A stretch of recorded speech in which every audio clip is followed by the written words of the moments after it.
Here's how you can build your own custom feedback widget to add into your no-code app that you're building with Bubble, just like this one, where you can click share feedback, type in feedback, send it through to a Slack channel, and also have it take a screenshot of what your user is looking at.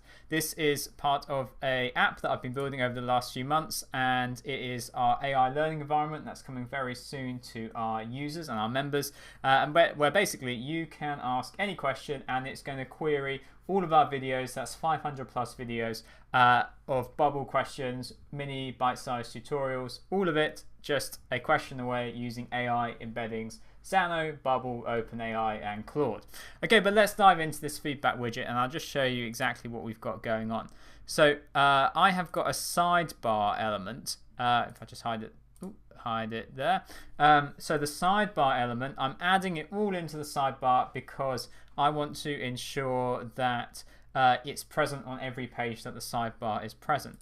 I've then added in a floating group and I've aligned it right and down the bottom of the page. But I found I had to add a little bit of custom CSS to it because otherwise it only anchors itself to the bottom right of the sidebar, whereas I want it to be the bottom right of the page. So I've added some custom CSS by adding an ID attribute. If you don't see this, go into settings, scroll all the way down and enable ID attributes. This allows you to apply like a label to the element so that when it's rendered on the page, you can target it with CSS.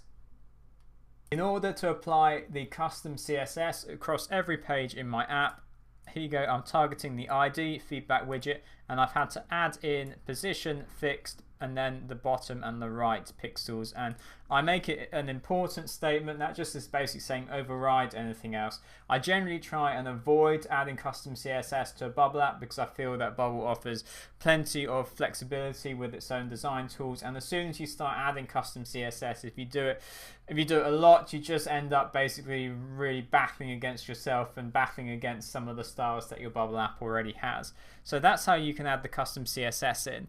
And so let me take you through what happens. So when the edit workflow button is clicked, I show a pop-up and I set focus. I love using set focus because it just means that the cursor is already blinking in the right input and it saves precious seconds for your users. It's a great UX tip. So when I click that, it then shows me the feedback form. And I actually didn't build this form. I've been using the no-codable components and I just added this straight in. And I added a few extra steps to it. So firstly, I hide the pop-up because I'm wanting to take a screenshot of what my users are looking at in order to more fully understand the feedback or the issue, the bug that they're reporting. I then insert a pause. This is quite a common thing you have to do, especially if a plugin is doing something on the front end, like I'm using a screen capture plugin. It's not going to capture the user's desktop, it's just capturing what's visible on the web page.